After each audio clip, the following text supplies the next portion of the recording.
ได้ทั้งเสียงเห็นภาพสดๆจากรายการที่คุณชื่นชอบความเคลื่อนไหวใน Facebook Twitter YouTube และกิจกรรมคลื่นรวมถึงฟังรายการย้อนหลังได้ตามต้องการเพียงเว็บเดียว www.news1005.fm คุณก็ได้ครบทุกเรื่องในคลื่นเดียว FM 100.5 MCOT News Network รู้ทันรู้ลึกรู้จริงรู้ทุกสิ่งที่เป็นข่าวบ้านสะท้อนความสำเร็จบ่งบอกความเป็นคุณคิดสร้างบ้านเลือก Secon Home Secon Home Next Series ตอบสนองความเป็นตัวคุณในทุกไลฟ์สไตล์ Secon Home รับสร้างบ้าน02-237-2900ร่วมแสดงความคิดเห็นผ่านทาง SMS 411-1005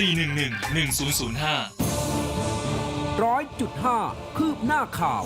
News Update ช่วงทันข่าวทันกฎหมาย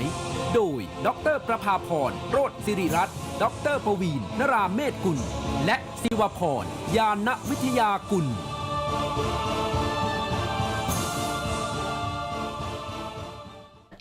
สวัสดีค่ะคุณผู้ฟังทาง FM 100.5 และ AM 1143สวัสดีคุณผู้ชมทาง Facebook Live นะคะดิฉันศิวพร ยานวิทยากุลและดร.ประภาพรโรจน์ศิริรัตน์สวัสดีค่ะสวัสดีค่ะคุณศิวพรค่ะสวัสดีท่านผู้ฟังท่านผู้ชมทุกท่านนะคะไม่ว่าจะเป็นทางหน้าปัดวิทยุหรือว่าทาง Facebook Live ด้วยค่ะแฮ่นะคะวันนี้นะคะทันข่าวทันกฎหมายเราก็ทันต่อสถานการณ์มากซึ่งจริงๆร้อนแรงมีประเด็นที่เราติดค้างไว้ตั้งแต่เมื่อครั้งก่อนค่ะแล้วมันสืบ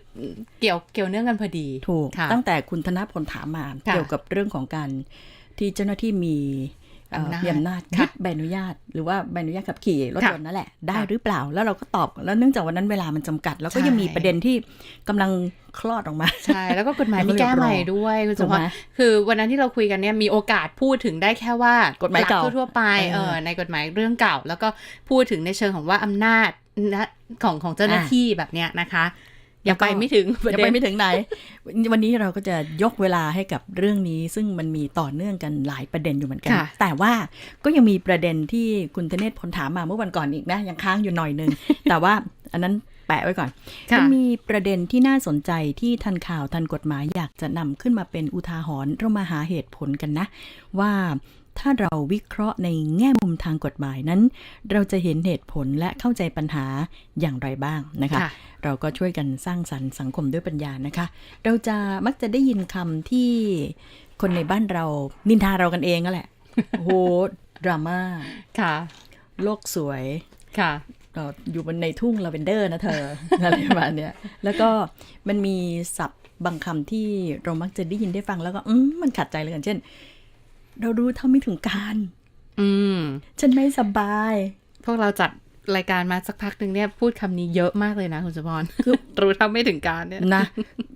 แรกๆมันฟังดูขำๆค่ะแต่ว่าเรามาดูในเบื้องลึกเบื้องหลังของการพูดนั้นมันมีวิธีคิดยังไงบ้างนะสำหรับคนที่พูดและในความเป็นจริงแล้วในทางกฎหมายคำเหล่านี้เนี่ยมันใช้ได้แค่ไหนอ้างได้ไหมนะคะเรียกว่าอ้างเหรอคะเอาแน่นอนยกขึ้นมาต่อสู้นะคะเราจะรวม2เรื่องด้วยกันนะคะเป็นเรื่องร้อนๆทั้งบนหน้าสื่อแล้วก็บนโลกอินเทอร์เน็ตคดีตบคดีชนคดีอะไรที่เขาอ้างว่าเขาไม่สบายคดีหนึ่งเนี่ยนะคะก็ดูเหมือนว่าจะตกลงกันไปได้บ้างแล้วก็คือคดีที่วัยรุ่นคนหนึ่งไปซื้อโทรศัพท์มือถือรุ่นแพงปรากฏว่าเข้าใจว่ามันขัดข้องก็เลยไปเที่ยวร้านนะคะจะขอเคลมทีนี้เขาบอกว่าคือตอนนั้นเนี่ยมันไม่ได้มีปัญหาอะไรเขาก็เลยออกมาแล้วก็ไปให้เรียกว่าร้านข้างนอกอะค่ะแกะเครื่องดูแล้วปรากฏว่าก็ไม่ได้มีคือไม่ได้ไปซ่อมที่ศูนย์ตอนหลังก็เลยเข้ามาที่ศูนย์นะทีนี้เขาก็เลยบอกว่าคือพนักงานก็บอกปฏิเสธว่าอันนี้ไม่ได้แล้วเพราะว่ามันเหมือนกับผิดระเบียบของเขาผิดข้อตกลงว่าคือหมายถึงว่าต้องไม่ไปแกะไปอะไรแบบนี้นะคะเพราะมันส่วนใหญ่มันจะมีประกันใช่ไหมภายใน7วันถ้าเครื่องมีปัญหาเขาเปลี่ยนเครื่องให้ทีนี้เจ้าของเขาอยากเปลี่ยนแต่ว่าเจ้าหน้าที่เขาปฏิเสธแล้วก็ไม่ทราบว่าผิดหูกันยังไงปรากฏว่าวันนี้เป็นนายขนมต้มมาชกเข้าไปนะชกเข้าไปทีนี้คนก็แตกตื่นตกตะลึงแล้วก็เข้ามาช่วยกันคลี่คลายสถานการณ์แล้วในสถานที่ของเขาเนี่ยก็มีวงจรปิดอยู่แล้วล่ะก็เลยมันก็เลยกลายเป็น คลิปชิ้นหนึ่งที่คนบนโลกออนไลน์นะพูดกันหูหนาหูมาก แชร์กันใหญ่เลยนะคะ แล้วก็ประเด็นที่สำคัญน่ะเขาก็ไม่ได้สนใจเท่าไหร่ แต่ว่าคำที่สำคัญตอนตบท้ายบอกว่าลูกพิพากษา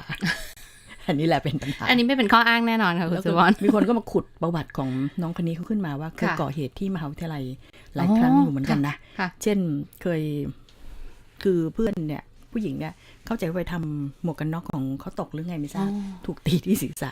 แล้วก็มีเรื่องกับเพื่อนอีกคนนึงแล้วก็เห็นข่าวนะตามข่าวขออภัยก็บอกพกปืนไปที่มหาวิทยาลัยก็มีเหมือนกันนะแล้วก็ทางอาจารย์เนี่ยเขาก็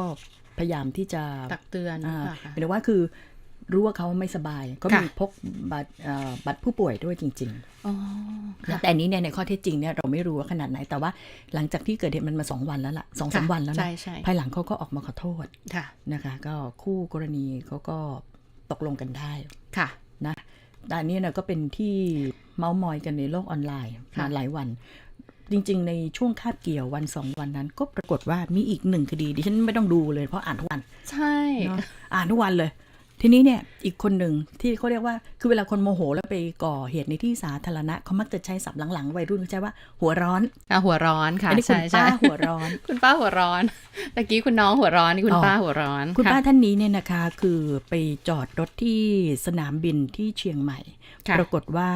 คือจริงๆมันเป็นจุดจอดรถที่เรียกว่าจุดจอดชั่วคราวเพื่อรับส่งผู้โดยสารทีนี้ปรากฏว่าคุณป้าจอดนานเกินกว่า1 ชั่วโมงพนักงานรักษาความปลอดภัยของสนามบินก็เลยเอาที่ล็อกล้อไปล็อกไว้นะคะหลังจากนั้นเรียกคุณป้าตามเขานะคุณป้าท่านนี้เนี่ยอายุ69ชื่อว่า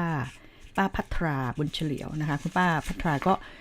พอมาเจอไหว้ก็เลยไม่ค่อยพอใจแต่ก็ประสานเขาก็บอกว่าต้องไปเสียค่าปรับนะคะทีนี้เนี่ยก็ไปเสียแล้วล่ะประมาณสัก400 บาทนะคะถ้าที่ฉันจำไม่ผิดทีนี้หลังจากที่ชำระเขาก็จะได้ใบเสร็จมาเดินออกมาข้างนอกแล้วก็มาแสดงให้กับรปภดูว่านี่จ่ายตังค์แล้วรปภก็เลยไปปลดล็อกให้ในขณะนั้นเองคุณป้าก็เข้าไปในรถแล้วก็เหยียบคันเร่งเลยคือสตาร์ทปั๊บเหยียบก็เลยลากร่างของรปภไประยะหนึ่งบาดเจ็บมากเหมือนกันและยังพุ่งถลายไปชนรถของชาวบ้านที่จอดอยู่บริเวณนั้นประมาณ4 คันนะคะด้วยความแตกตื่นเจ้าหน้าที่ทั้งคนที่อยู่ในสนามบินก็เลยช่วยกันสกัดคุณป้าไว้ไม่ให้ไปไหนพอจะนึกออกภาพคล้ายๆคงคล้ายๆในหนังค่ะแบบนั้นเลยแหละก็หลังจากนั้นเนี่ยก็ปรากฏว่าเขาก็บอกคุณป้าเนี่ยคือมีอาการป่วยอยู่นะคะแล้วก็บางทีก็เป็นโรคสมองเสื่อมมีความจำหลงลืมอะไรประมาณนี้บางทีก็จะในสมองส่วนที่ควบคุมอารมณ์อะไรต่างๆเนี่ยก็อาจจะมีความเปลี่ยนแปลงผิดปกตินะคะแต่อย่างไรก็ตามเห็นว่าทางขนส่งที่ฉันไม่แน่ใจว่าจังหวัดอะไรนะไม่แน่ใจว่าลำปางหรือเชียงใหม่นะที่คุณป้าไปออกมาเนี่ยก็เห็นว่ายกเลิกเพิกถอนเรียกเพิกถอนไปก่อนค่ะแต่ว่าก็คือก็ต้องไปดูว่าผลทางการแพทย์เป็นยังไงแล้วก็เพราะรปภเขาบาดเจ็บอยู่โรงพยาบาลอยู่เลยรู้สึกว่าอยู่โรงพยาบาลมหาราชนะแล้วก็ความเสียหายที่มันเกิดขึ้นนะคะรถที่ถูกเฉียวถูกถลายไปชนเนี่ย 3-4 คันก็เสียเงินอะแล้วจะทำอย่างไรในกรณีอย่างนี้เนี่ยนะคะจริงๆมันมีมาก่อนหน้านี้แล้วล่ะในกรณีที่เขาบอกว่าไม่สบายป่วยเป็นบางท่านบอกบางคนบางกรณีบอกเป็นไบโพล่าบางคนบอกเป็นสมองเสื่อมบางบอกว่าเป็นลมบ้าหมูหรืออะไรเป็นโรคอะไรต่างๆที่มันเกิดขึ้นกระทันหันแล้วก็มีความรุนแรงในขณะที่ก่อเหตุแล้วก็ไปสร้างความเสียหายจริงๆแล้วเนี่ยนะคะมันเกี่ยวข้องกับกฎหมายที่กำลังจะเปลี่ยนแปลงนี้ด้วยค่ะจะถามว่าอ้างอย่างนี้ได้ไหมคืออย่างนี้คุณสุพรเรามาคุยกันเนี่ยเรื่องที่ว่าคือคำว่าผู้ป่วยจิตเวชนะคะหรือว่าลักษณะของการอ้างถึงความวิกลจริตในการยกเว้นโทษละกันนะคะคือเราก็มีกฎหมายของเราอยู่เนี่ยนะคะถ้าเราดูประมวลคืออันนี้เอาเรื่องอาญาก่อนเนาะนะคะเรื่องอาญาก่อนเพราะว่าคือคนส่วนใหญ่เนี่ยก็จะชอบความรุนแรงของความเป็นกฎหมายอาญา มากกว่าเรื่องทางแพ่งแต่เรื่องแพ่งเนี่ยกลับแก้ปัญหาได้เยอะเหมือนกันนะคะคุณสุพรเดี๋ยวเรามาว่ากันเรื่องแพ่งในทีหลังนะคะค่อยๆแกะใช่ทีนี้เรื่องกฎหมายอาญาเนี่ยเรามีมาตราสำคัญที่บัญญัติเกี่ยวกับการกระทำความผิดของพูดง่ายๆคนบ้าเนาะคนที่มีจิตบกพร่องนะคะหรือว่าเป็นโรคทางจิตแบบเนี้ยแต่เรายังไม่มีคำนิยามที่ว่าลงไปว่าระดับไหนจิตระดับไหนถึงจะได้รับคือจะอ้างข้อมาตรา2มาตรานี้ได้นั่นคือมาตรา65แล้วก็มาตรา66นะคะก็ลักษณะของมาตรา65แล้วก็มาตรา66ของประมวลกฎหมายอาญาเนี่ยเขาบอกว่าคนที่มีจิตบกพร่องโรคจิตต่างๆนานาเนี่ยนะคะกฎหมายก็ไม่ได้บอกว่าไม่เป็นความผิดนะคือเขาแค่บอกไว้ว่ามีกฎหมายยกเว้นโทษให้นั่นก็แปลว่าถ้าคุณสามารถพิสูจน์ได้นะคะว่าเรากระทำในขณะที่เราวิกลจริตไม่รู้สำนึกในการกระทำแบบเนี้ยนะคะกรณีอย่างนี้คือถือว่าเป็นภาระการพิสูจน์ของทางฝ่ายคนที่เป็นจำเลยนั่นคือคนบ้าคนโรคจิตนี่เองนะคะแล้วก็ถ้าพิสูจน์ได้ศาลเห็นแบบนั้นก็แปลว่าคุณไม่ต้องรับโทษอาญาแต่ไม่ได้แปลว่าไม่ผิดนะไม่ได้แปลว่าไม่ผิดเอาทำความเข้าใจกันตรงนี้นิดนึงก่อนนะคะทีนี้มันมีหลายๆเรื่องคุณสมพรที่ว่านอกจากมาตรา65-66แล้วเนี่ยและถามว่าตามรัฐธรรมนูญแห่งราชอาณาจักรไทยเนี่ยไม่ว่าจะฉบับไหนก็ตามคุณสมพรเรากำหนดสิทธิหน้าที่ขั้นพื้นฐานไว้ใช่ไหมคะแล้วก็เรารับรองสิทธิในความเป็นมนุษย์เนี่ยของทุกคนไว้มันจะมีลักษณะของหลักกฎหมายที่เรียกว่าหรือว่าความคุ้มครองที่เรียกว่าบุคคลเนี่ยไม่ต้องรับโทษทางอาญาเว้นแต่กระทำการอันกฎหมายที่ใช้อยู่ในเวลานั้นบัญญัติเป็นความผิดและกำหนดโทษไว้เนี่ยเราจะเหมือนกับเราคุ้นชินกับหลักแบบนี้นั่นก็แปลว่าหลังจากนั้นเนี่ยเราต้องไปดูว่าท้ายที่สุดแล้วเนี่ยคุณได้รับหรือไม่ได้รับโทษทางอาญาต้องไปดูว่ากฎหมายเขาบอกไหมว่าสิ่งที่คุณทำนั่นน่ะเป็นโทษ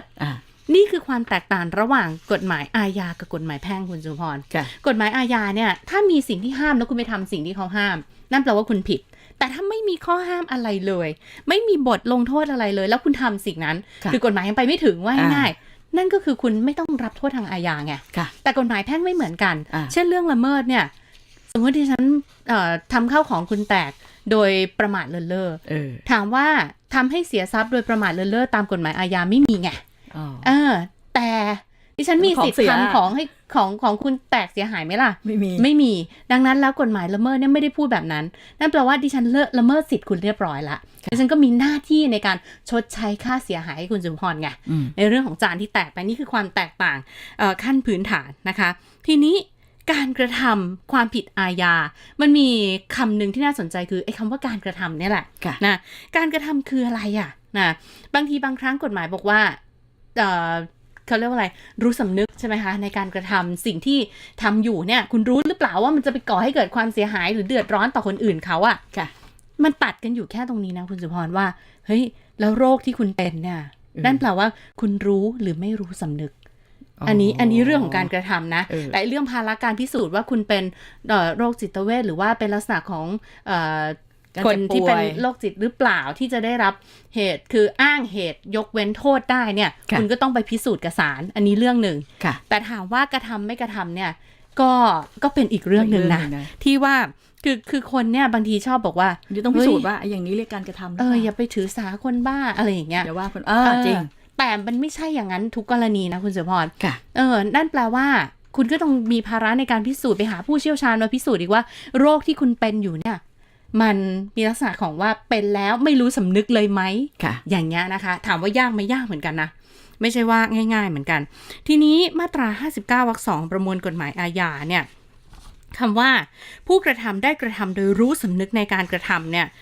มันก็เกิดปัญหานะว่าคนวิกลจริตหรือว่าผู้ป่วยจิตเวชต่างๆเนี่ยมีการกระทำเช่นเดียวกับบุคคลธรรมดาหรือเปล่าพอคนธรรมดาอย่างเราอย่างเงี้ยเราขับรถลงไปปั๊บเราบอกว่าเมาดื่มเหล้าไปเสร็จปั๊บขับรถแล้วชนชาวบ้านเสียชีวิตอย่างเงี้ยคุณสุพรคิดว่ากรณีแบบเนี้ยเขาวัดกันตอนไหนวัดตอนก่อนกินเหล้าหรือวัดใช่ถูกต้องนี่เพราะว่าคุณประมาทเลินเล่อแล้วคุณรู้แล้วอะว่าสติสัมปชัญญะคุณมันจะลดน้อยถอยลงอะ กรณีที่ว่าคุณดื่มไปแล้วคุณก็อาจจะก่อให้เกิดความเสียหายต่อคนอื่นได้แบบเนี้ยมันมีพวกคดีหลายคดีนะคุณสุพรคนวิกลจริตเนี่ยอาจจะคือเขาเรียกว่าอะไรคือไม่สามารถที่จะมีสติสัมปชัญญะเพียงพอในการพิจารณาอะไรในขณะนั้นน่ะที่มันเกิดเหตุขึ้นมันก็มีเรื่องนึงเวลาเราสอนหนังสือเนาะเรื่องว่าจะเป็นเรื่องอาญาหรือกฎหมายละเมิดเองเนี่ยเขาก็เอาคนวิกลจริตเนี่ยไปเปรียบเทียบกับคนที่เขาไร้ความสามารถประเภทอื่นเช่นเด็กคุณสมพรเช่นเด็กแบบเนี้ยเด็กเนี่ยเล่นกันอยู่ในห้องเรียนแบบเนี้ยแล้วอยู่ดีเด็กนั้นอ่ะดิฉันเพื่อนของเด็กคนนี้กำลังจะนั่งลงบนเก้าอี้นะอยู่ดีเด็กเนี่ยดึงเก้าอี้ออกมาได้ยินได้ฟังบ่อยๆบางคนเคยทำใช่ไหมใช่นะคะแล้วยังไงแล้วเด็กคนที่กำลังจะนั่งเก้าอี้ล้มหงายหลังหัวฟาดพื้นไปสลบไป20 วันสมมติแบบเนี้ยบาดเจ็บสาหัสไปเลยใช่ดิฉันถามนิดนึงว่าเด็กคนนั้นรู้สำนึกในการกระทำแล้วไหมอันนี้เปรียบเทียบกันนะเพราะถ้ามันกรณีเดียวกันน่ะถ้าเกิดคุณวิกลจริตคุณอ้างความไร้ความสามารถเพราะความวิกลจริตคุณรู้หรือไม่รู้สำนึกในการกระทำของคุณว่ามันจะก่อให้เกิดความเสียหายต่อคนอื่นนี่คือตัวตัดสินไม่ได้แปลว่าทุกกรณีโอ้โหฉันจะอ้างถึงบอกว่าอ๋อฉันบ้าฉันก็ไม่ต้องรับโทษอะไรแบบนี้ไม่ใช่นะคะกรณีเด็กนี่ก็เหมือนกันนะคุณสุพรคือคุณรู้ไหมเด็กเนี่ยโตขนาดที่ว่ารู้หรือเปล่าว่าดึงเก้าอี้คนอื่นมาใช่แล้วเพื่อนเนี่ยจะบาดเจ็บหรือว่าจะเจ็บถึงตายอะไรแบบนี้ไม่ได้พูดถึงว่าบาดเจ็บถึงขนาดไหนด้วยนะแค่รู้ไหมว่าสมมุติเป็นหนูหนูนั่งเก้าอี้ตัวเนี้ยมีคนมาดึงออกมาหนูล้มลงมาหนูเจ็บไหมลูกรู้กะจะหัวเราะใช่นะคะกรณีแบบเนี้ยถ้าเป็นเรื่องละเมิดเขาก็จะบอกว่าพ่อแม่ก็ต้องรับผิดชอบในการค่าใช้จ่ายค่ารักษาพยาบาลต่างๆนะคะทีนี้พอเราพูดถึงมาตรา65-66เนี่ยการจะอ้างความวิกลจริตไปปั๊บเนี่ยซึ่งจะมีผลทางกฎหมายเนี่ยก็ต้องดูอย่างน้อย2เรื่องนะคะว่าเราพิสูจน์ได้ไหมในกรณีวรรคแรกก่อนนะ65วรรคแรกบอกว่าถ้าเกิดว่าการกระทำความผิดเนี่ยในขณะที่ไม่สามารถรู้ผิดชอบหรือไม่สามารถบังคับตนเองได้นะคะผู้นั้นไม่ต้องรับโทษสำหรับความผิดนั้นเลยค่ะนั่นแปลว่าคุณพิสูจน์ได้ไงนะปกติก็จะใช้พยานผู้เชี่ยวชาญต่างๆนานางานวิจัยอะไรก็มากันเต็มไปหมดใช่ไหมคะวรรคที่2เนี่ยพูดอีกอย่างนึงคือว่าแต่ถ้าเกิดผู้กระทำความผิดยังสามารถรู้ผิดชอบอยู่บ้างหรือยังสามารถบังคับตนเองได้บ้างบุคคลวิกลจริตนั้นต้องรับโทษสำหรับความผิดนั้นแต่อย่างไรก็ตามศาลจะลงโทษน้อยกว่าที่กฎหมายกำหนดไว้สำหรับความผิดนั้นเพียงใดก็ได้นั่นแปลว่าศาลใช้ดุลพินิจในการกำหนดโทษน้อยกว่านั้นเพียงใดก็ได้ถูกไหมคะบางกรณีที่เขาเรียกกันแบบภาษาชาวบ้านคุ้มดีคุ้มร้าย ปกตินะคุ้มดีตอนก่อเหตุเนี่ยจะคุ้มร้ายต้องไปพิสูจน์ไม่ได้นะคะคืออย่างนี้คุณสุพรเวลาเราพูดกันถึงเรื่องความวิกลจริตเนี่ยเราในฐานะนักกฎหมายเองเราไม่ใช่จิตแพทย์มันก็ยากเหมือนกันที่จะไปวินิจฉัยหรือไปวิเคราะห์ว่าแบบแล้วระดับไหนถึงจะเข้ามาตราแบบนี้รู้สำนึกหรือเปล่าอย่างเงี้ยเขาถึงต้องมีผู้เชี่ยวชาญในหลากหลายสาขาที่จะเข้ามาให้ข้อมูลถูกค่ะมาประกอบคือนักกฎหมายอย่างเดียวก็ไม่ได้จิตแพทย์อย่างเดียวก็คงจะไม่ได้เนื่องจากว่าจิตแพทย์ก็ไม่ทราบถึงว่าแล้วในทางกฎหมายเนี่ยความรู้สำนึกมันต้องเข้ามาอยู่ด้วยเพราะมันต้องมีจิตใจที่เป็นชั่วร้ายใช่ไหมคุณเสือพรนั่นแปลว่ามันก็ต้องบูรณาการทำงานร่วมกันนะคะเพราะเนื่องจากอะไรการจำแนกหรือแบ่งกลุ่มของโรคทางจิตเวชเนี่ยมันเยอะมากแบ่งได้หลายกลุ่มมากอย่างเช่นว่าคุณสุพรพูดถึงเรียกว่า500 จำพวกไบโพล่านะคะไบโพล่าก็เป็นหนึ่งในลักษณะของโรคทางจิตเวชเหมือนกันแล้วก็เป็นกลุ่มที่เขาเรียกว่าความผิดปกติทางอารมณ์นะคะโรคกลุ่มนี้เป็นโรคที่มีการเปลี่ยนแปลงพื้นฐานคืออารมณ์อยู่ดีๆก็เศร้าเดี๋ยวก็กลับมาคลื้นเครงนะคะหรือว่ามีความเปลี่ยนแปลงที่เกิดเป็นพักๆไงซ้ำๆเมื่อเกิดสภาวะอะไรบางอย่างเช่นเครียดเศร้าหรืออะไรก็แล้วแต่แล้วก็มันคือบางทีอารมณ์มันก็จะปรี๊ดใช่ปรี๊ดหรือว่าลงมาเลยแบบเนี้ยนะคะดิฉันเรียนแบบนี้ค่ะว่าไบโพล่าเนี่ยเชื่อไหมคุณสุพรถ้าแบ่งแบบคร่าวๆเนี่ยในงานวิจัยของไทยเองเนี่ยเป็นเพียงแค่1 ใน 10 กลุ่มของโรคทางจิตเวชเองนะต้องคุยเป็นวัน ใช่นะคะแล้วทีนี้มันก็ต้องมาพิจารณาแล้วว่าไอ้1 ใน 10 กลุ่มหรือเท่าไหร่ใน10 กลุ่มเนี่ยจึงจะเรียกได้ว่ามาเป็นข้ออ้างตามกฎหมายได้ว่าเฮ้ย ฉันเป็นโรคทางจิตเวชและฉันไม่ต้องรับโทษตามกฎหมายอาญาโอ้ละเอียดอ่อนมากโอ้โหละเอียดสุดๆนะคะ ค่ะ ทีนี้ดิฉันติดไว้เรื่องนั้นใช่ไหมคุณสุพรว่า หลาย ก เรื่ ฎ อง หมายทางแพ่งอ่ะ ค่ะ ทางแพ่งนี่น่าสนใจมากๆเพราะว่ากฎหมายแพ่งเนี่ยเป็นลักษณะของการมอบหน้าที่ให้กับจำเลยอ่ะ ค่ะ คนที่ทำละเมิดอ่ะชดใช้ ชดใช้ ให้แก่ผู้เสียหาย เพราะฉะนั้นแล้วเนี่ยมันก็เลยเป็นเรื่องของโดยตรงให้กับตัวผู้เสียหาย แล้วมันก็จะเป็นลักษณะของการ compensate หรือว่าการชดใช้ที่ตรงจุดที่สุด ค่ะ นะคะ คือไม่ต้องไปคิดเลย ในเรื่องอื่นมันมีความเสียหายเกิดจากคุณจริง ใช่นะคะก็ถ้าเวลา เราก็ปกติ ยังไม่อำนวยนะ เดี๋ยวดิฉันถามไว้ก่อน ค่ะ คุณมงคลบอกว่าคนระงับความโกรธไม่ได้ต้องใช้ธรรมะรักษา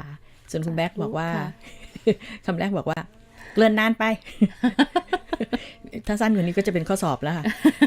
แล้วก็บอกว่าแล้วก็มีกฎหมายบังคับไหมอันนี้น่าสนใจว่าห้ามผู้วิกลจริตหรืออารมณ์รุนแรงขึ้นเครื่องบิน เพราะว่าเวลาเกิดเหตุการณ์ที่อารมณ์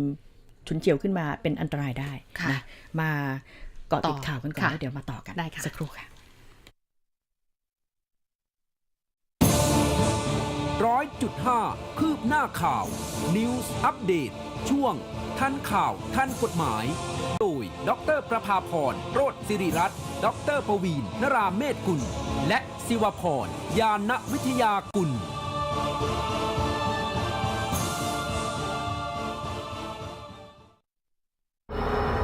คลื่นข่าว 100.5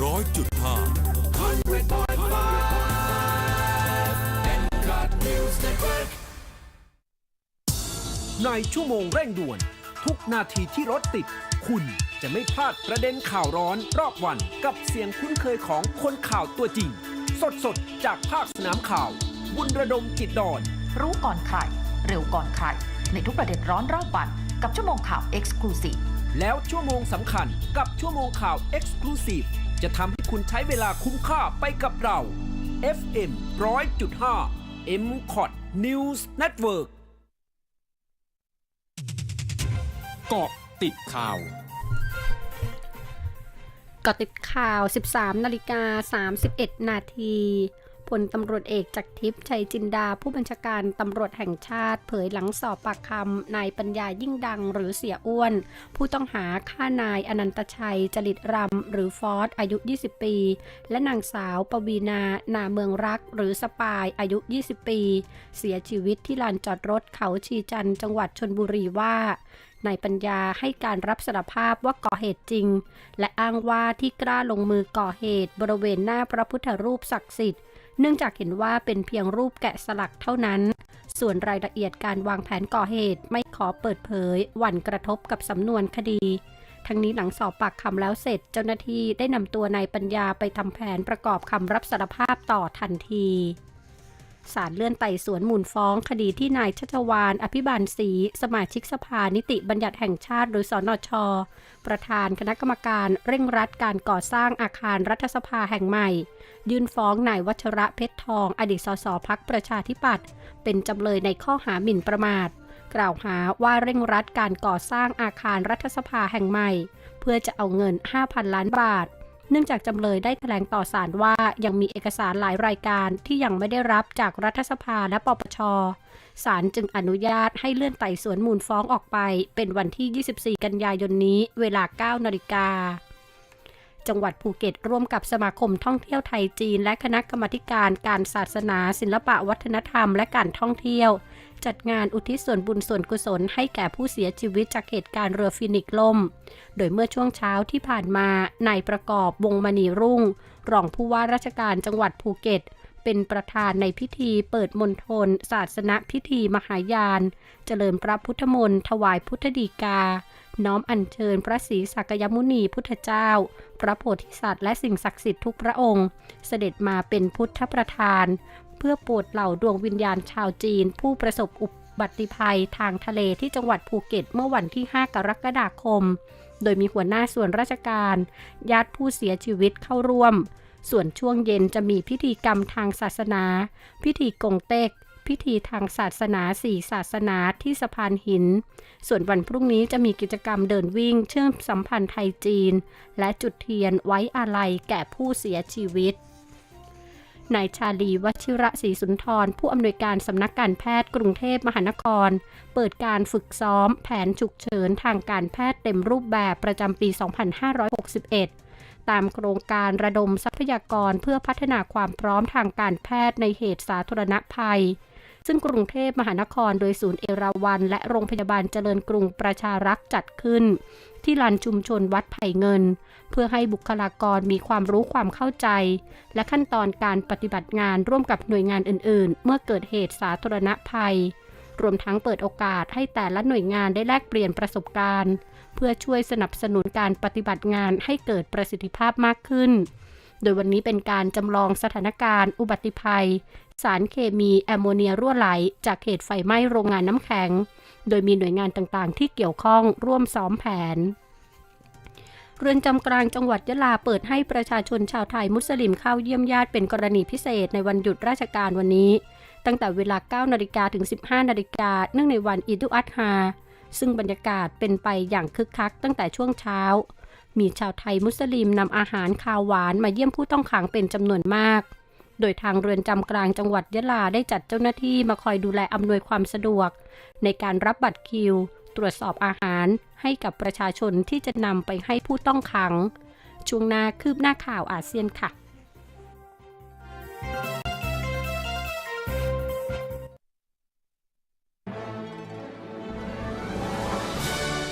100.5 คืบหน้าอาเซียนสำนักอุตุนิยมวิทยาของเกาหลีใต้รายงานว่าพายุไต้ฝุ่นซูริกกำลังเคลื่อนตัวใกล้เกาะเจจูวันนี้ซึ่งคาดว่าจะทำให้มีปริมาณฝนตก50มิลลิเมตรต่อชั่วโมงบนเกาะเจจูจากนั้นจะพัดเข้าพื้นที่ตอนกลางของเกาหลีใต้ในเวลาประมาณเที่ยงคืนของวันศุกร์ซึ่งจะส่งผลให้ทั่วเกาหลีใต้มีฝนตกหนักและพายุฝนฟ้าคะนองรัฐบาลจีนจัดตั้งศาลธุรกรรมการเงินแห่งแรกอย่างเป็นทางการที่นครเซี่ยงไฮ้โดยศาลธุรกรรมการเงินแห่งนี้จะรับผิดชอบด้านการดำเนินคดีเชิงพาณิชย์โดยเฉพาะรวมทั้งจะดำเนินการจัดการกับคดีล้มละลายที่สถาบันการเงินเป็นลูกหนี้รวมถึงคดีที่เกี่ยวข้องกับการบริหารงานซึ่งมีหน่วยงานกำกับดูแลทางการเงินตกเป็นจำเลยกระทรวงโรงแรมและการท่องเที่ยวของเมียนมาเผยในช่วงเดือนเมษายนถึงกลางเดือนสิงหาคมมีนักท่องเที่ยวต่างชาติทั้งหมด 337,966 คนที่เดินทางเข้ามาท่องเที่ยวในเมียนมาผ่านทางท่าขี้เหล็กซึ่งเป็นเมืองชายแดนของเมียนมาที่ติดอยู่กับประเทศไทยขณะที่นักท่องเที่ยวต่างชาติส่วนใหญ่เป็นนักท่องเที่ยวชาวไทยทั้งหมดคือเกาะติดข่าวในช่วงนี้เพดัญญางานสถินรายงานค่ะ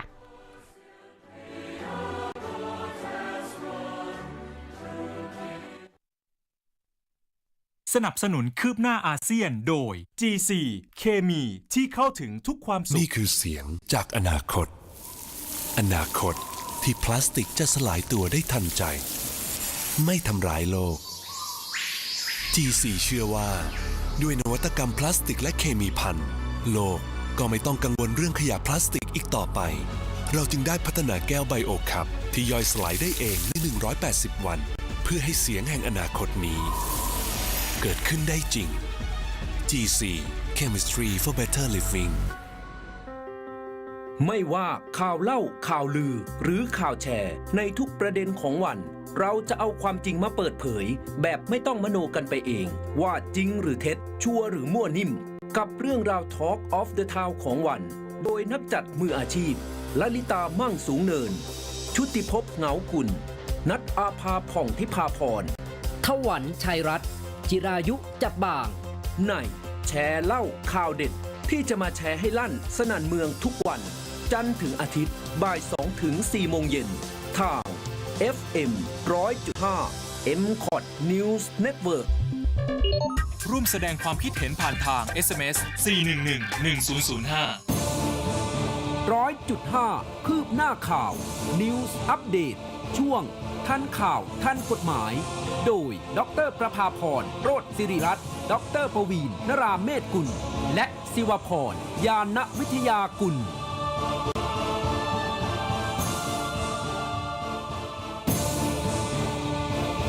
ช่วงศาลาว่าความ 100.5 คุณผู้ฟังและคุณผู้ชมคะเรากลับมาติดตามเรื่องราวต่างๆกันต่อนะคะแล้วก็มีคำถามที่น่าสนใจอย่างกรณีของคุณแบล็คที่บอกว่าเราห้ามคนวิกลจริตหรือว่าอารมณ์รุนแรงหรือแม้การเจ็บป่วยทางอารมณ์แบบนี้เนี่ยขึ้นเครื่องบินหรือเปล่าเพราะเข้าใจว่าคงจะเคยเห็นข่าวกรณีที่มีการเชิญผู้โดยสารลงหรือว่าเครื่องบางทีเนี่ยวนกลับเลยนะเวลาคนไปอาละวาดบนเครื่องบินนะแล้วก็คือมันอันตรายคุณสุพรอย่างที่เราเรียนกันนะคะคือเข้าใจว่าคุณแบ็กแองเจิลเนี่ยถามมาในส่วนของประเด็นเรื่องมาตรการทางกฎหมายก่อนการกระทำความผิดมีไหมหรือว่ากรณีที่ว่าคือเนื่องจากสายการบินเนี่ยมันก็มีกฎหมายก็มีก็จริงแหละแต่ว่าลักษณะของความเป็นเอกชนของเขาด้วยนะคุณสุพรมันก็มีดุลพินิจในการที่จะดูใช่นะคะเชิญใครลงก่อเรื่องสร้างความวุ่นวายคุณเคยเห็นป้ายไหมเวลาดิฉันไปร้านอาหารที่ต่างประเทศอ่ะเมืองไทยไม่ค่อยเห็นแต่ไม่รู้เดี๋ยวถ้าเกิดมีเรื่องแบบนี้เยอะๆเขาจะแปะไหมนะคะป้ายเขาบอกว่าขอสงวนสิทธิ์ในการไม่บริการคนที่ไม่อยากบริการ ไม่อยากรับบริการใช่ค่ะถูกค่ะทีนี้เรียนนิดนึงว่าอย่างผู้ป่วยจิตเวชเนี่ยคนที่มีความบกพร่องทางจิตเนี่ยนะคะก็เป็นบุคคลที่มีโอกาสก่อให้เกิดอันตรายต่อไม่ว่าจะเป็นชีวิตร่างกายทรัพย์สินของตัวเองและผู้อื่นได้อยู่แล้วว่าคุณเจริญพรเพราะฉะนั้นเนี่ยมาตรการต่างๆเนี่ยถ้าเป็นมาตรการในเชิงแก้ไขเนี่ยบางทีมันไม่ทันการเหมือนกันนะคือไอ้กรณีที่เราคุยกัน2กรณีเนี้ยหนักหนาก็จริงนะคะคุณสุพรแต่คุณสุพรจำได้ไหมว่ามันมีข่าวเนี่ยหลายกรณีที่ว่าคนกระทำความผิดอาญาด้วยเหตุผลที่ว่าเป็นคนวิกลจริตนี่เราไม่นับเรื่องที่ว่าติดยานะคุณสุพรเพราะว่าเขาไม่สามารถควบคุมตัวเองได้ตอนที่ฉันเรียนอยู่มหาลัยเกษตรคุณสุพรแล้วมีนิสิตคนหนึ่งโดนคนเมายาเนี่ยจับขึ้นไปหลังรถกระบะคุณสุพรจำได้ไหมจำได้นะคะแล้วก็น้องเขาเสียชีวิตน้องเสียชีวิตด้วยนะคะใช่ใช่เป็นนิสิตผู้หญิงน่าจะอยู่สักปี2มั้งปี 2 แล้วก็คุณสุพรจะเห็นบ่อยๆนะอย่างเช่นว่าตามป้ายรถเมล์หรือตามข้างถนนหรือข้างทางเนี่ยที่จะมีคนเร่ร่อนซึ่งเราไม่ทราบหรอกว่าเขาเป็นคนเร่ร่อนที่มีจิตปกติหรือไม่ปกตินึกออกไหมคะแต่ว่าพอญาติเนี่ยคือดิฉันชอบสอนหนังสือเวลาสอนหนังสือชอบบอกว่าคนบ้าหรือวิกลจริตเนี่ยนะที่มีคนสนใจก็คือคนรวยพูดอย่างนี้คือมีเงินมีทรัพย์สินแต่ถ้าเกิดไม่มีขึ้นมาเนี่ยแทบจะเขาเรียกว่าอะไรอ่ะก็เหมือนถูกเนรเทศออกจากบ้านแล้วก็ไปอยู่ตามท้องถนนกันค่อนข้างเยอะนะคะแล้วอย่างเราใช้ตาเปล่ามองเนี่ยเราไม่ทราบได้นะคุณสุพรว่าคนเหล่านี้ที่เป็นคนเร่ร่อนเนี่ยจิตปกติหรือไม่ปกติก็อาจจะเนื้อตัวเขามอมแมมดูแล้วก็ตาขวางๆคล้ายๆกันหมดแหละใช่แต่อาจจะเนื่องจากเขาเนี่ยไม่พอใจสังคมที่เขาอยู่แล้วก็หนีออกจากบ้านมาหรือว่าไม่พอใจโลกหรือเป็นเพราะเป็นโรคค่ะแต่ว่าถ้าเมื่อไหร่ก็ตามไม่มีความเสียหายเกิดขึ้นแต่เราก็ไม่ได้ว่าไว้วางใจนะคุณสุพรดิฉันก็กลัวเหมือนกันเพราะว่าทุกสิ่งทุกอย่างมันสอนให้เรามองเห็นว่าเฮ้ยถ้าเกิดต้องระวังเองด้วยนะต้องระวังเองมันมีกรณีหนึ่งที่ว่าคนเป็นโรคจิตเนี่ยแหละค่ะแต่เป็นคนเร่ร่อนเดินไปที่ป้ายรถเมล์แล้วไปแย่งถุงกับข้าวของคนที่อยู่ตรงรอรถเมล์อยู่อะค่ะแล้วทีเนี้ยแย่งเสร็จแต่ก็คือเหมือนน่าจะเป็นสัญชาตญาณอะคนนี้ก็แย่งกลับแย่งไปแย่งมาเจ้าคนบ้านนั้นปล่อยมือเขาล้มลงไปแล้วถูกรถเมล์ทับเลยนะใช่อันนี้เป็นเรื่องจริงที่เกิดขึ้นเพราะฉะนั้นเราไม่ทราบได้เลยว่าการที่เราเดินอยู่บนท้องถนนเนี่ยเราจะเจอใครบ้างถูกไหมคะทีนี้หลายประเทศมีมาตรการทางกฎหมายก่อนการกระทำความผิดของผู้ป่วยจิตเวชเหมือนกันนะคะตัวอย่างเช่นว่ากฎหมายในสหรัฐอเมริกาเนี่ยกำหนดหลักเกณฑ์ไว้ในการพิจารณาว่าบุคคลไหนนะคะที่มีลักษณะของความเป็นบุคคลที่อาจจะมีพฤติกรรมอันตรายสมควรถูกบังคับให้รักษาเพราะหลายคนเนี่ยต้องบังคับใช่นะคะต้องมีการบังคับมีมาตรการกฎหมายเนี่ยในลักษณะของการที่ว่าคุณสุ่มตรวจได้นะถ้าคุณเป็นเจ้าหน้าที่ตำรวจเนี่ยสามารถสุ่มตรวจได้เลยหยิบมาหมายถึงว่าเขาเรียกว่าอะไรนะเชิญมาแล้วก็นำไปตรวจทางพฤติกรรมต่างๆที่ว่าพอเป็นไปได้ไหมว่าเขาจะก่อให้เกิดพฤติกรรมอันตรายเกิดขึ้นนะคะทางสหรัฐอเมริกาเนี่ยมองว่าผู้ป่วยทางจิต ค่ะใช่ขาดความสามารถในการตัดสินใจเกี่ยวกับการรักษามีพฤติกรรมที่อาจจะก่อให้เกิดอันตรายต่อตนเองหรือผู้อื่นมีความจำเป็นต้องรับการบำบัดรักษาพวกนี้นะคะเราก็สามารถที่จะเชิญไปเพื่อบำบัดรักษาได้ด้วยอันนี้เป็นลักษณะของการป้องกันซึ่งแน่นอนป้องกันย่อมดีกว่าการแก้ไขเพราะว่าถ้าเกิดว่ากรณีไม่เสียชีวิตก็เรื่องหนึ่งทำลายแค่ทรัพย์สินก็เรื่องหนึ่งแต่ถ้าเสียชีวิตล่ะมันไม่มีอะไรที่จะทดแทนได้นะจริงๆนะคะก็พอมาแก้ไขมันก็คือมันเกิดความเสียหายขึ้นแล้วแหละใช่ค่ะแล้วก็เรียนอีกอย่างหนึ่งว่าในส่วนของกฎหมายแพ่งเองเนี่ยอย่าลืมนะคะว่าเราไม่สามารถอ้างเรื่องความวิกลจริตแล้วก็บอกว่าฉันไม่จำเป็นหรือว่าคนที่ดูแลหรือพ่อแม่ของเด็กอย่างเงี้ยบอกว่าไม่มีหน้าที่ในการชดใช้ค่าสินไหมทดแทนนี้ไม่ได้นะคะเนื่องจากว่าเรามีมาตรา429ของประมวลกฎหมายแพ่งและพาณิชย์เลยบอกเลยชัดเจนเลยบอกว่าบุคคลใดแม้ไร้ความสามารถเพราะเหตุเป็นผู้เยาว์หรือวิกลจริตยังต้องรับผิดในผลที่ตนทำละเมิดแล้วก็นอกจากนี้บิดามารดาหรือคนที่ดูแลบุคคลเช่นนี้นะคะต้องร่วมกันรับผิดด้วยถามว่ารับผิดคืออะไรรับผิดในการชดใช้ค่าสินไหมทดแทนไม่ใช่ไปติดคุกแทนไม่ใช่อย่างนั้นนะเว้นแต่จะพิสูจน์ได้ว่าตัวเองใช้ความระมัดระวังตามสมควรแก่หน้าที่ดูแลบุคคลเหล่านั้นแล้วนะคะก็เป็นเรื่องที่ต้องคุยกันยาวนะคุณสุพรเพราะว่ามันเป็นเรื่องที่ต้องบูรณาการนะคะก็อย่างที่บอกว่ากฎหมายอย่างเดียวไม่พอเรื่องนี้มันต้องไปถึงแบบทุกอย่างรวมกันนะคะไม่ว่าจะเป็นทางด้านแพทย์นะคะทางวิทยาศาสตร์ก็ต้องรวมตัวกันเพื่อดูแลตรงนี้ด้วยนะคะค่ะเมื่อครั้งก่อนนะคะคุณธเนศพลถามมาประเด็นสั้นๆแต่ตอบลงเรียกว่าพลิกตำรามาหลายเล่มใช่ เรื่องของการยึดใบอนุญาตขับขี่รถยนต์ของเจ้าหน้าที่ตำรวจนะคะแต่ว่าในช่วงนั้นดิฉันก็ติดไปเพราะว่ามันมีข่าวใหม่ที่มีคนเขาเรียกว่ามันฮือฮาภายใน24ชั่วโมงเลยโอ้โหร้อนแรงมากร้อนเกี่ยวกับเรื่องของการเพิ่มโทษในกฎหมายจราจรนะคะในการรวบรวมกฎหมายเก่า2ฉบับนะคะมารวมเป็นฉบับใหม่แล้วก็มีการเพิ่มตัวค่าปรับซึ่งมันมีความร้อนแรงขนาดไหนนะแก้กฎหมายก็คือความร้อนแรงของมันอยู่ที่มูลค่าของมันอ่ะ 10,000 ถึง 50,000 บาทค่าปรับว่างั้นเถอะค่าปรับแล้วก็ยังมีอัตราโทษที่จำคุกอีกปรากฏว่าคือก่อนหน้านี้เนี่ยนะคะพูดตรงๆนะดิฉันก็เคยจัดเกี่ยวกับเรื่องของจราจรมาบ้างเหมือนกันเราก็จะได้ยินได้ฟังอยู่บ่อยครั้งว่าปัญหาการจราจรในบ้านเรามันเกิดขึ้นเพราะว่าค่าปรับมันถูกมันต้องดูบ้านอื่นบางอื่นก็สิเขาปรับครั้งนึงนี่สลบเลยเขาเข็ดเลยเพราะฉะนั้นเนี่ยก็จะเป็นอีกหนทางหนึ่งที่จะแก้ไขปัญหาจราจรเขาว่า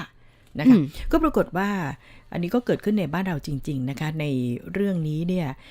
ทราบมาว่าทางกรมการขนส่งทางบกอยู่ระหว่างเสนอการแก้ไขปรับปรุงกฎหมาย2ฉบับคือพระราชบัญญัติ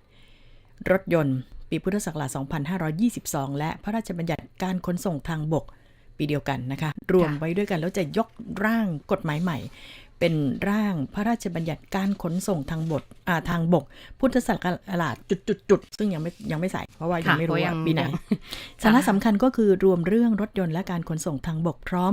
ครอบคลุมระบบโลจิสติกทั้งหมดครบวงจรให้ทันต่อนวัตกรรมความก้าวหน้าทางเทคโนโลยีและที่สำคัญพฤติกรรมของประชาชนโอเค แล้วก็มีโทษอะไรเยอะแยะที่เขาวีนกันก็ปรากฏว่าในโลกออนไลน์นี่แทบจะถล่มทลายว่าประมาณจะล่มมีการขึ้นโพสต์ขึ้นมาเป็นข้อความที่คล้ายๆกันบางคนนี่ขึ้นแทนหน้าตัวเองหน้าโปรไฟล์เลยนะ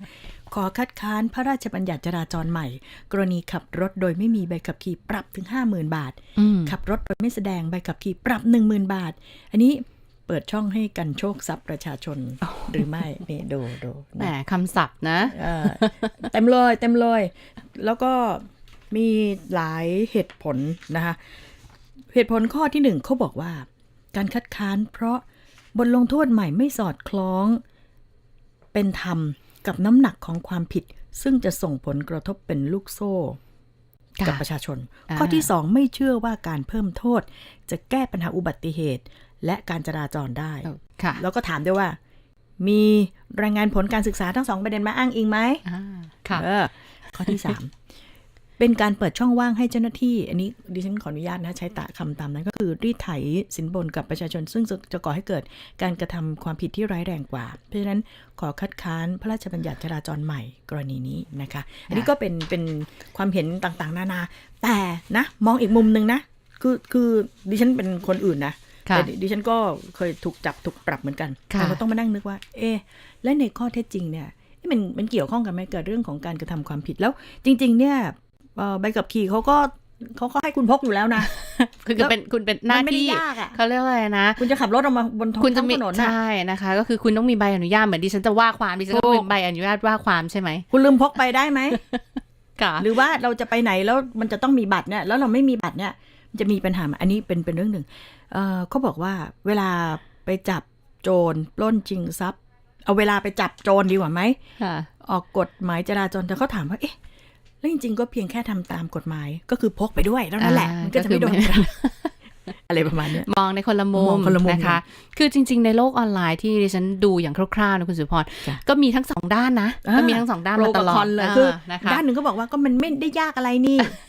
แล้วก็อาจจะแก้ไขปัญหาของคนที่หนึ่งไม่ไปสอบใบขับขี่แล้วก็มาสร้างปัญหาบนท้องถนนอันนั้นส่วนหนึ่งแล้วก็จะได้ระมัดระวังหรือว่าใบขับขี่มันแพงก็จะขับรถด้วยความระมัดระวังแต่อีกฝั่งก็บอกว่าโหไม่นึกถึงคนจนเลยหรือไงบางคนก็บอกมันเกี่ยวกันไหมนะยังไงคืออย่างนี้คุณสมรแน่นอนแหละว่าเรามีหน้าที่ในการพกติดตัวในใบอนุญาตขับขี่คือเอาเป็นว่าแค่คุณจะขับรถคุณต้องมีใบอนุญาตขับขี่เท่านั้นนะคะแต่ดิฉันเข้าใจนะคุณสมพรคนที่ออกมาให้ความคิดเห็นในเชิงว่าไม่เห็นด้วยเนี่ยส่วนใหญ่จะเกิดจากทัศนคติที่ขาดความเขาเรียกว่าอะไรไม่ใช่ขาดหรอกไม่ไว้วางใจการบังคับใช้กฎหมายของเจ้าหน้าที่นี่พูดง่ายๆคือไม่ได้ปฏิเสธในส่วนกฎหมายอย่างเดียวเพียงแต่ว่าคิดว่าน่าจะเป็นช่องที่ทำให้การบังคับใช้นั้นมีปัญหาใช่ค่ะเพราะว่าหลายคนพูดถึงเรื่องของมีการใช้คำศัพท์ที่ว่ามันเปิดช่องไหมหรืออะไรแบบนี้นะคะเพราะฉะนั้นแล้วเนี่ยเป็นลักษณะของความไม่ไว้วางใจมากกว่าแต่ไม่ได้แปลว่าอยากจะสนับสนุนให้ทุกคนไม่พกใบขับขี่ไม่ใช่แบบนั้นนะคะดิฉันเข้าใจว่าก็แน่นอนแหละแหมเราใช้รถใช้ถนนนะคะเรียนอย่างนี้นิดนึงว่ากฎหมายจราจรเนี่ยมันเป็นลักษณะของกฎหมายที่ใกล้ตัวแล้วก็เป็นกฎหมายที่มีวัตถุประสงค์ในการคุ้มครองผู้ใช้รถผู้โดยสารผู้สัญจรไปมาไม่ใช่เฉพาะแค่เราคนขับขี่เท่านั้นนะคะเพราะฉะนั้นแล้วเนี่ยการไปสอบใบขับขี่ก่อนตามมาตรฐานที่เขากำหนดไว้ให้เนี่ยคุณได้ใบขับขี่มาปั๊บนั่นก็แปลว่าคุณได้มาตรฐานระดับหนึ่งแล้วล่ะที่คุณสามารถจะขับรถบนท้องถนนเพื่อไม่ให้ก่อให้เกิดความเดือดร้อนเสียหายต่อใครนะแต่ดิฉันทุกวันนี้ดิฉันก็แอบแบบในใจโอ้โหคนนี้ได้ใบขับขี่มายังไงเนี่ย บ่อยมากนะคะแบบขับไม่ดีอย่างนั้นหรือเปล่าหรือยังไงใช่คุณสุพรเชื่อไหมหลายคนนะเป็นคนที่เหมือนราวกับเขาเรียกว่าอะไรนะแองเจิล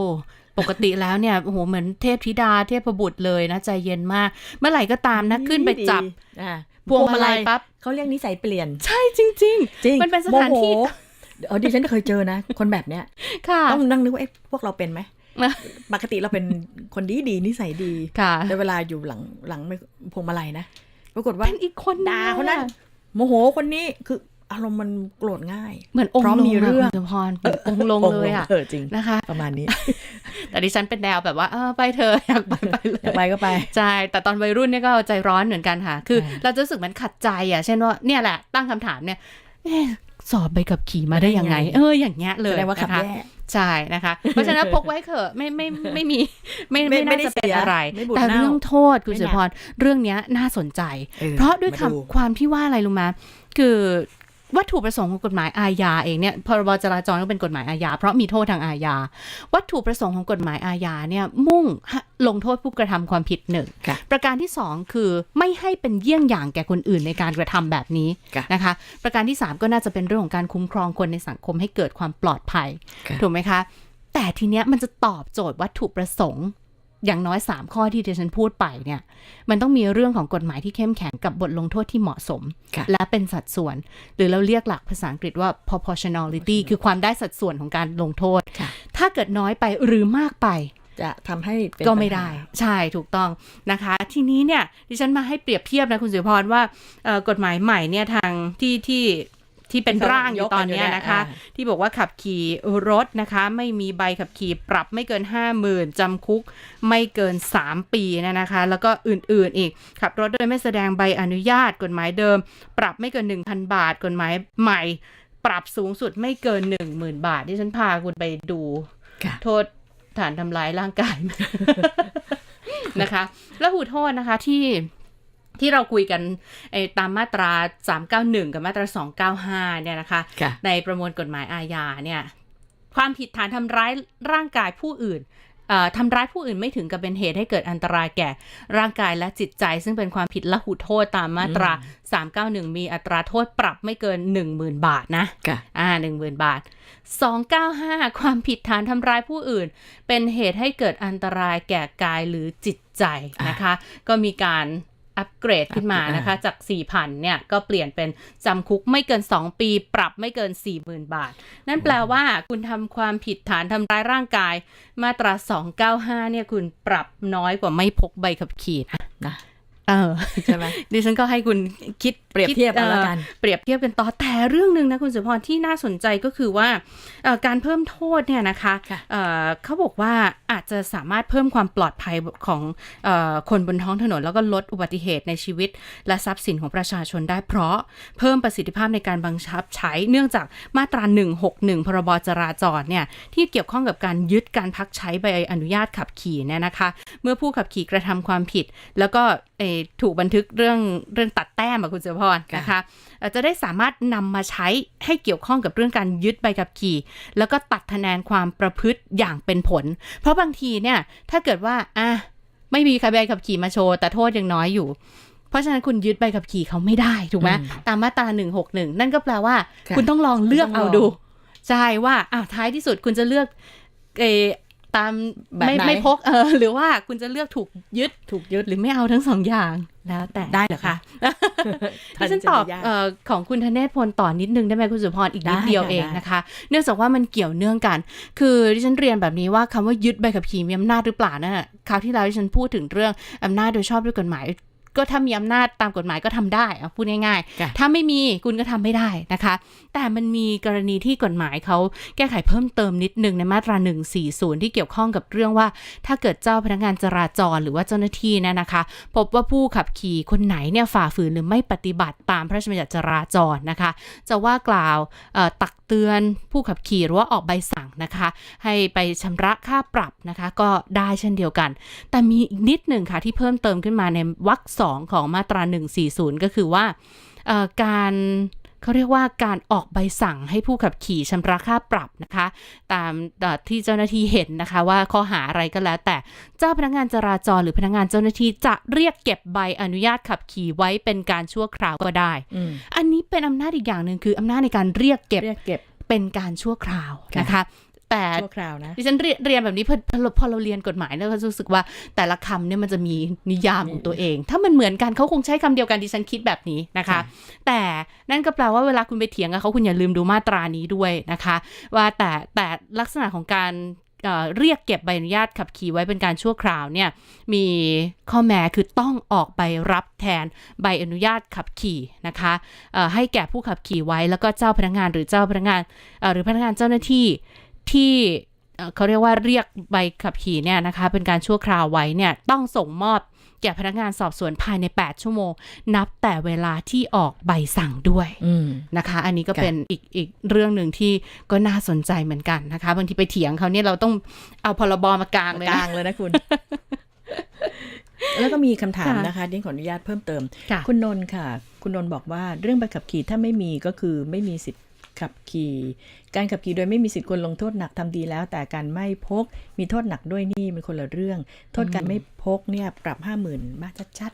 ๆคุณยายติ๋วบอกว่าถ้ากลัวว่าจะเป็นช่องทางให้เจ้าหน้าที่ได้ผลประโยชน์ก็อย่าทำผิดถ้าคนไม่มีอะไรผิดก็ไม่ต้องไปคิดอะไรคุณไอซ์คอฟฟี่บอกว่าใช่เลยดร.สรุปประเด็นได้ตรงใจนะการบังคับกฎหมายนะคุณเจนบอกว่าคนที่คัดค้านแสดงว่ามักทำผิดกฎหรือเปล่า คุณจินดารัตน์บอกแสดงใบขับขี่แล้วก็ยื่นไปเลยน่ะสิ ยื่นไปเลยอย่างนั้นเหรอคะ หรือยังไง คืออันนี้เนี่ยมันเป็นเรื่องที่ เป็นช่วงของการยกร่าง ซึ่งดิฉันคิดว่า ใช่ ความเห็นอะไรต่างๆเนี่ยมันมีความสำคัญมากๆ มาก นะคะ นะคะ แต่ว่าค่ะเชิญ คุณสุพรเชื่อไหมว่าในสหรัฐอเมริกาเองซึ่งเขาก็มีความแตกต่างทางด้านรายได้อะไรต่อมีอะไรเนี่ยอาจจะไม่ได้มากนะแต่ว่าในแต่ละรัฐเนี่ยค่าปรับก็ไม่เท่ากัน กรณีที่ว่าขับรถโดยไม่มีใบอนุญาตขับขี่หรือ driving without license เนี่ยนะคะเช่นว่าค่าปรับเนี่ยอาจจะต่ำสุดอย่างเช่นในโอคลาโฮมาเนี่ย50 เหรียญนะคุณสุพร ค่ะ ในอิลลินอยส์เนี่ย 25,000 เหรียญคุณดูสิมันแตกต่างใช่ US ดอลลาร์ คือเวลาขับนี่แบบค่อยๆ10 กิโลเมตร ห้ามลืมเลยนะต้องวนกลับบ้านนะคะใช่นะคะแล้วก็แต่เรื่องจำคุกอาจจะน้อยหน่อยเขาส่งสัญญาณมาเรียบร้อยก็กรรมการยกป้าย เป่าปี๊บ นะคะคุณธเนศพลถามมาว่าการทำสัญญาเช่าซื้อรถ หมดเวลา ถ้า แล้ว สัญญาณยกเลิกโดยฝ่ายผู้ขายไม่ผิดนั้น จะเรียกค่างวดคืนได้ไหมติดค้างไว้ก่อนนะคะ ค่ะ ดิฉันศิวพรยานะวิทยากุล ประภา ค่ะ พรโรจน์ศิริรัตน์ค่ะ สวัสดีค่ะ สวัสดีค่ะ 100.5 คืบหน้าข่าว News Update ช่วงทันข่าวทันกฎหมาย โดยดรประภาพรโรจน์ศิริรัตน์ดรปวีณนราเมธกุลและศิวพรยานวิทยากุล